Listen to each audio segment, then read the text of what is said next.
guys, and welcome back to the Slipstream where we talk everything motorsport. I'm Ash. I'm Trey. I'm Sachet. And today we're in a little bit of a different location, but that's Yeah. okay. And we're going to get into a special report on the Japanese Grand Prix that just happened. So in today's coverage, we're looking back again at the Japanese Grand Prix. And let me just tell you guys that there's something special about this circuit, and all it has to offer. Oh, yeah. I mean, think about it. This place has decided the most championships of any Formula One circuit in history. We have seen James Hunt become a one-title winner in 1976 just by 1 point. We saw post-race karma kind of strike Ayrton Senna in 1989, I believe it was, or 1988. Yeah, 1989. And Schumacher began his streak of titles with Scuderia Ferrari in 2000. Yeah, and let's not forget that our other title deciding racers at the circuit. So Damon Hill won his only title here after Williams sacked him earlier that year. And in 2022, we also saw some funny post-race confusion when Verstappen went steward to steward asking, hey, did I win the title or no? Yeah, I remember that moment, and I was just thinking, like, can they decide so I can go to sleep? Because I've been up since like 2 a.m. Just give him his title. Yeah, anyway, so it was clear that Leclerc deserved the penalty back then, and Max was, I guess, kind of lost in the sauce. Indeed. Poor Max. But let's not get sidetracked and actually get into the history of this Grand Prix, because we have a lot to dissect. Yeah, of course. So Suzuka International Circuit has hosted this Grand Prix on an annual basis since 2009, and with the exception of 2020 and 2021 because of the COVID. Yeah, but one thing to know about Suzuka is it's another circuit. It's like the second circuit to Japan. The main circuit was Fuji International Circuit sometime in the 1960s and 70s. It was on a bit of a rotation deal with Formula One Motorsport up until 1976. 1976 was when Fuji held the first ever Japanese Grand Prix. Yeah, and that was back in the 1970s, where Fuji is now mainly used for non-FIA junior formula and endurance leagues. And another note of Suzuka is that it's been the only figure 8 track, and that basically means that the middle part of the circuit crosses like over the other half of the part, and that just makes it really phenomenal to watch, and just that much more exciting. Yes, and I think we can all agree that we want more circuits with this sort of design. Absolutely. It looks way more immersive, and the camera angles would really go hard, like, trust me. I do certainly agree, and this is the only unique circuit of its kind. And we have other circuits like Zandvoort that has its special sand dunes and kind of its dust feature. You have the Yas Marina, which you can only describe as very blue, and we just want more unique circuits just like that. The one, the only, the iconic and the now kind of boring Monaco Street Circuit. Of course, but it's put down in history. We can't change that. Those casinos, they pay pretty damn good. Oh, absolutely. Yeah. Oh, yeah. They deal a mean hand. At least the non-tax-paying ones.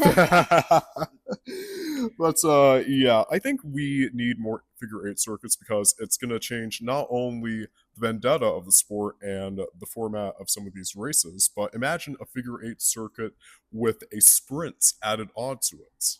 That would just be so much more engaging, and I feel like it would really enhance Formula One for the better. Yeah, and just imagine a straight in the section where it crosses up with the other circuit going underneath. That would be pretty cool. But yeah, we wanted to talk more about an Senna Prost type story. So this may be the most infamous title story out there, just behind the Verstappen-Hamilton rivalry in 2021, of course. So the thing about here it is. So the most infamous story is the Senna Prost rivalry down in the McLaren paddock, and it came to a head at the Japanese Grand Prix in 1989. It was the season finale. Both McLarens started on the front row and led the race all throughout, and then at around the halfway point, Ayrton Senna was trailing behind his teammate Alain Prost just about half a second behind. He was getting really desperate, and he decides to crash both of their worlds with one single dive bomb move. Yeah, that's right. So Senna actually did get very desperate to snatch that title and just dove into Prost at the final chicane right before the start finish line, and he took out both of them in the race. So that was just a mind-blowing crash. It was awful. But luckily for Senna, he got marshals to help him get up back onto the track and finish the race on the podium. Until he didn't.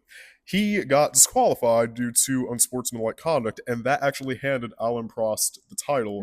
But the Frenchman was just completely, totally done by then. He transferred to Ferrari the following year, and he and Senna really weren't the same ever since then. Oh, absolutely. And it's funny that you say that he wasn't out of the shadows quite yet, because just next year in 1990, they both started on the front row of the final race in Japan again. This time Senna was on pole and was leading the championship. And Sacha, do you want to tell us what Senna did? Oh, God. So the lights go out for a start, and Senna intentionally veers into Prost before the first corner and takes them both out of the race. And guess what? Senna didn't even get punished. Like, he got off scot-free. He walked away with his second title and just pretended like it was an incident, which to that I say boulder dash. Like, complete boulder dash, man.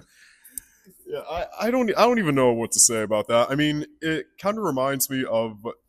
Actually, no, wait, that's pretty funny because you know how Michael Schumacher pulled a bit of a similar move on Dana Hill where he veered into him intentionally? I think that's something we talked about in our history of Michael Schumacher. Definitely. Yeah. So definitely we have seen a couple of future title contenders or, at least front runners do these play dirty tricks. Play from Senna's rather dirty rule book. Yeah, I mean, I feel like Schumacher and Senna kind of set the tone for these dirty tricks, only for Verstappen and well, mainly Verstappen. I'm sorry. Yes, mainly Verstappen to employ these dirty tricks. As we can see, like later on in the years. But there are plenty of drivers who have done the same. Yeah. I mean, hey, at the end of the day, this is what Senna said. If you no longer go for a gap that exists, then you're no longer a racing driver. That's exactly correct. And that statement, when I first heard it, I couldn't agree more. Sometimes it's just about those risks. It's really unfortunate, though, that it was used in the wrong place at the wrong time. Yeah. But, yeah, let's... Just not to waste any more time with that. Let's get into this year's race.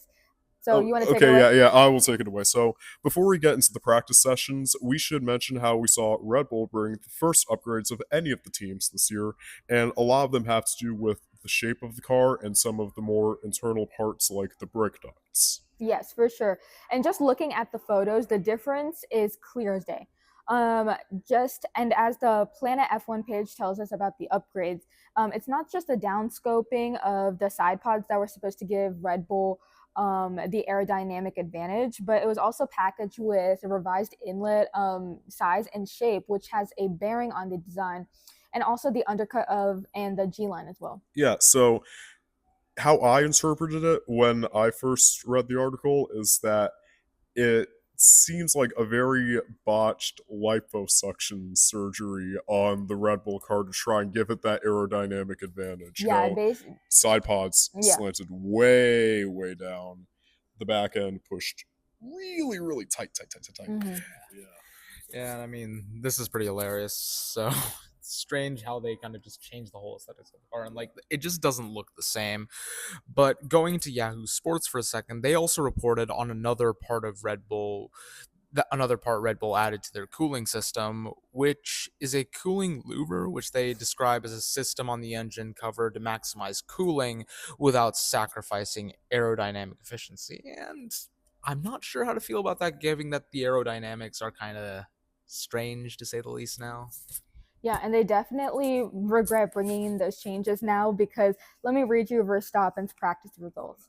P7 and FP1, P10 and FP2, and P8 and FP3. And Hadjar didn't even make it to the top 10 in any of these sessions, very unlike his stint, or his entire race, I should say, in 2025 with VCARB. Yeah, and honestly, there are two things to note about this series of mishaps, thanks to Red Bull.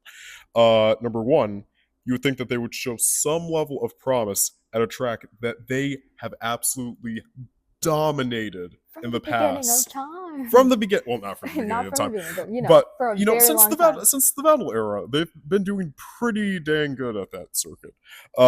Anyway, so one, we were expected them to show a little bit more respect and promise to their fans, and number two, this is supposed to be Max Verstappen's kind of playground. He has a really good time racing around the circuit. No, for sure. And probably still stuck in the RB19 cockpit. But it beats me. Like, I completely understand your frustration, like his frustration, especially when you go from just barely being beat out by both Haas cars in one session to being beat out by both Audi cars in the next. Oh, and speaking of beat out, the McLaren cars finally beat out the Ferrari cars in the first two sessions. Oscar Piastri set the fastest time in FP2 by just under a tenth of a second. But even though it was under a tenth of a second, it's still pretty impressive because Mercedes, as we have seen all season long so far, they have the speed, horsepower, engine, everything advantage. For sure. And, McLaren has just been pushing at this race after race.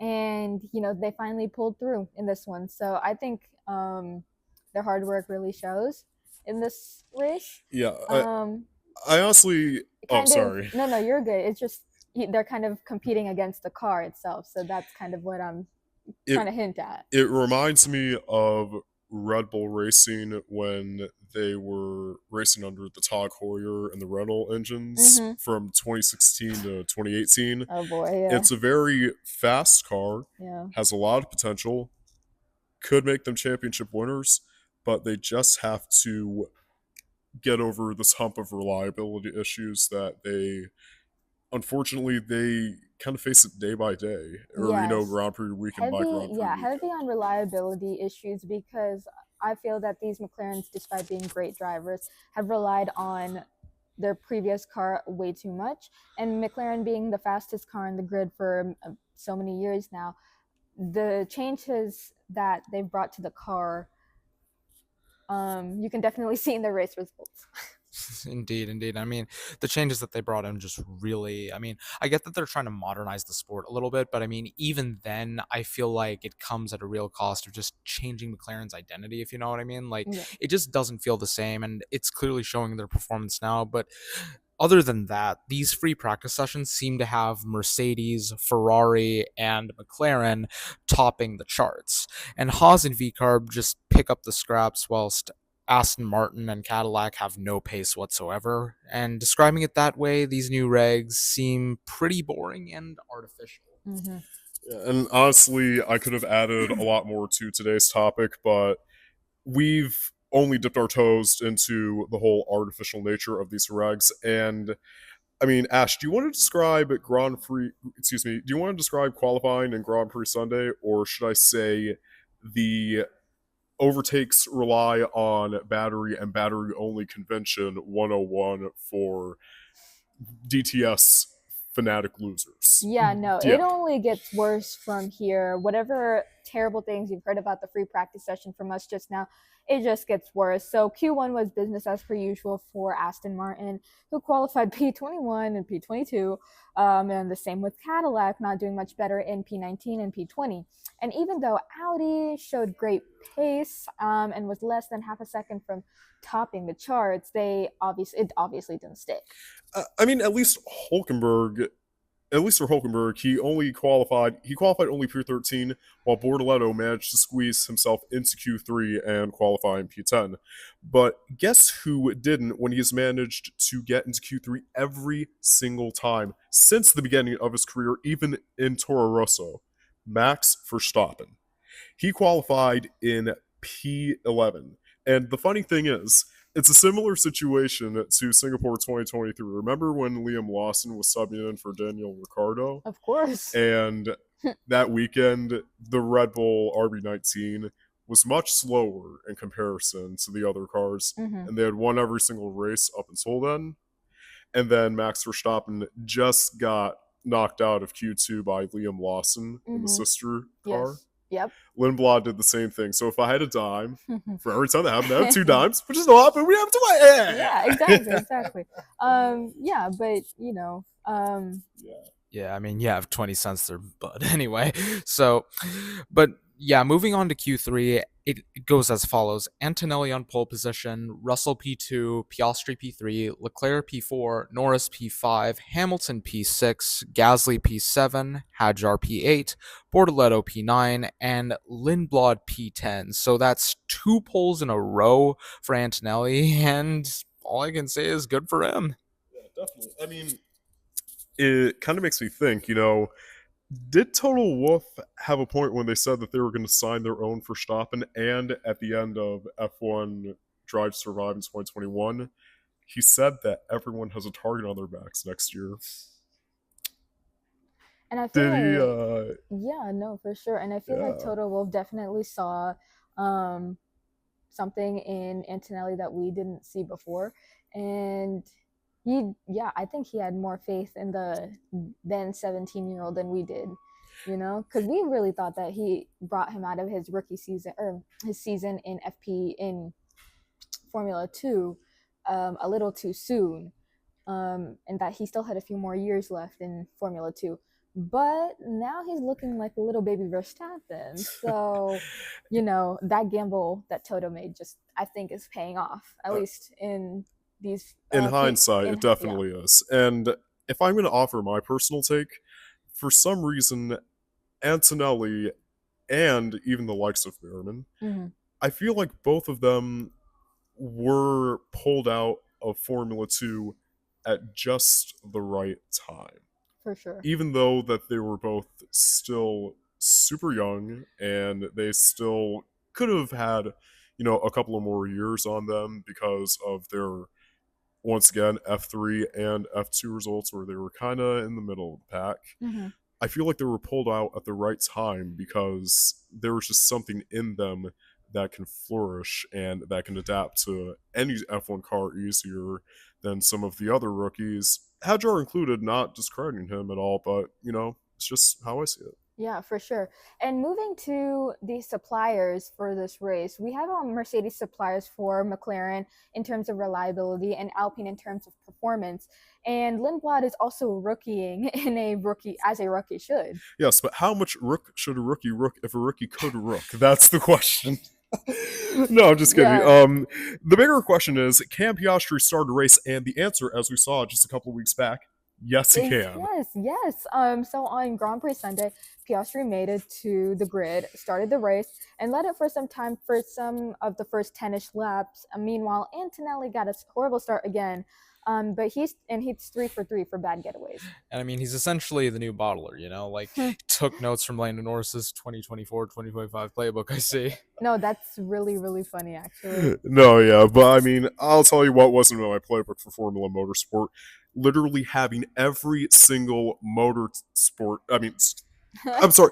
I'm so mad about these new regulations that I can't even speak properly about them. No, you're good. Just in case you haven't seen any, YouTube videos covering about this yet, whether it be Daily Fuel Up, Rocket Powered Mohawk, The Race, WTF1, they are on the FIA's rear ends about the lack of coverage around 130 yard, the famous high-speed corner in the Japanese Grand Prix. Of the battery, for sure. Thank you so much for pointing that out. Thank you so much for calling it out. Because yes, those just like if you look at the shots on the main straightaways throughout the race between Russell and Leclerc, Hamilton and Norris, it's also fabricated, and we just don't like it. We really genuinely don't. Genuinely hate it. The biggest upset is Behrman, though, crashing going down into turn 13, and you could tell that he was taking that corner at such high speed. So let me break it down for you. He was chasing Franco Colapinto in the Alpine and tried to set up a bit of an early overtake around the outside because he knew that he needed to get past him with the new tires and stuff like that. And he wanted to get himself well adjusted. And his steering and his battery got a little bit janky, and he just took off into the barriers. I mean, he didn't have a huge impact, but the fact that these cars are so small and so like Compact. Yeah. docile, it's not safe at all. No, yeah, for sure. When I first saw that crash of Behrman's on TV, it was really scary to see because he impacted it at such a high speed, and we were all holding our breaths to see him come out of the car. And you can see Behrman limping. That was the biggest scare of all because we saw him limping as he came out of the car. And he most likely had to be checked up after that. And a lot of this has to do with the regs not being well accustomed to any of the drivers, just as Troy was saying. Yeah, and I mean, Max has been the most vocal about this. He's made multiple criticisms against the cars and believes, as ESPN has contextualized in one of their articles, he believes that the fundamentals have shifted and that racecraft is now as much about energy deployment and timing as much as it is pure braking skill, which again hit the nail on the head. Yeah.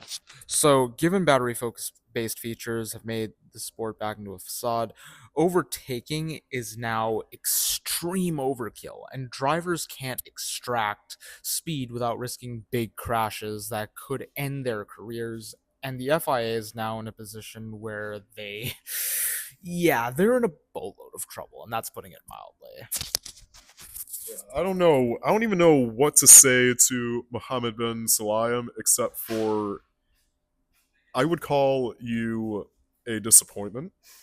But that would be an insult to the Reddit chuds that get on Checo for no reason whatsoever. Yeah. Or just any driver at that. That would be an insult to them. And it wasn't just you. It was your development team. But overkill on the battery. Overtakes are now artificial. 3 champions on the grid, and you are screwing them. I feel like the most prominent parts of Formula One racing are what are gone now. DRS, overtakes. That's what made the sport exciting. And exactly. Now it's just the overtakes are artificial, as you said, and there is no DRS. I mean, not that speed matters all the time, but the speed went down. Of course, yeah. And, I guess there's only 2 good outcomes to come out of this weekend. One, that Antonelli is now the youngest F1 championship leader ever, beating Verstappen. So as much as I'm happy for Antonelli, I'm sad that my GOAT went down, but that's okay. And Piastri not only finished the race, thankfully this time, but he also got McLaren's first podium of the season, and Ocon kept the Haas's points.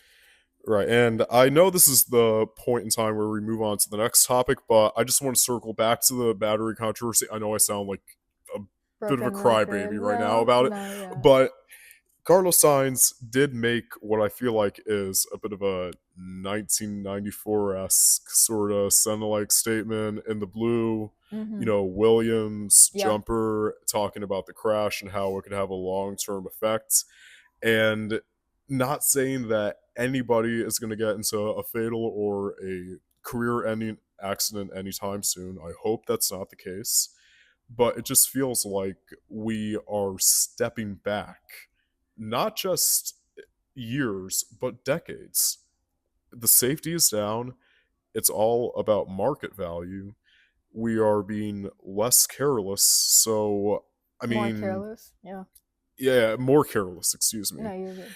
And I mean, just what's next? What do you think is next? Yeah, I think I saw that as well. And knowing how bad 1994 was for F1, with all these deaths and career-altering incidents, I feel like we just stepped back in the worst way possible. Yeah, I mean, I don't know. Sasha, what's your personal take on this? Well, in terms of my personal take on this, 1994 was definitely not the best year for this league at all. And given that everything that we're changing even now, I'm just okay. Again, I've said it before, I'll say it again. I get your desire to want to keep things fresh, but at least do it in a way that doesn't, deter from your original identity, because the car's not going as fast. The aerodynamics we talked about with the new cars and etc. It just feels very alienating. And if you are going to make these big changes, maybe make them more gradual. But I mean, I guess that's more easier said than done, but you get my points. Yeah, for sure. And I just feel that this is building on some sort of judgment day for motorsports. Do you want to expand on that? Okay, Judgment Day. I mean, think about it this way: how many, you know, incidents or crashes in racing have led to a death that has forced the FIA to make, these large scale changes. For example, you have Ayrton Senna's death in 1994 because Williams had their pretty sleazy but still very risky, suspension system where the car kind of porpoises upon itself, but it wasn't coupled with a safe enough system for, the suspension for the front axles, and it cost Ayrton Senna his life, and they tightened that up. For sure. And then you have an accident like Jules Bianchi in 2014, which was the last recorded death in F1, because there was a tractor trailer in the middle of the racetrack, and he slid off track head on into the trailer, and he went into a coma for about a year until he was taken off of life support. That's when they introduced the halo. Yep. And then you have Antoine Hubert, which I guess the safety was about as safe as it could be back then. And it was just, a lack of bad circumstance, a lack of bad timing, but he got slammed head on. And I guess they tightened up, suspension and chassis of the car a little bit. I don't want a fourth incident. I do agree. But yeah, looking ahead to a stagnant April, we will have no action for this month, unfortunately, the entire month. So if you remember, the races in Bahrain and Saudi Arabia have been canceled due to the ongoing conflict in Iran. Yeah, indeed. It's a pretty sad time for, the motorsport world in general right now. So we're not going to get into it too much, but what we do know is that neither Qatar nor Abu Dhabi have been canceled alongside these two races yet. They're supposed to be hosted out in December, so it's too soon to tell if there'll be a peace deal beforehand to go racing there, but again, only time will tell. Of course.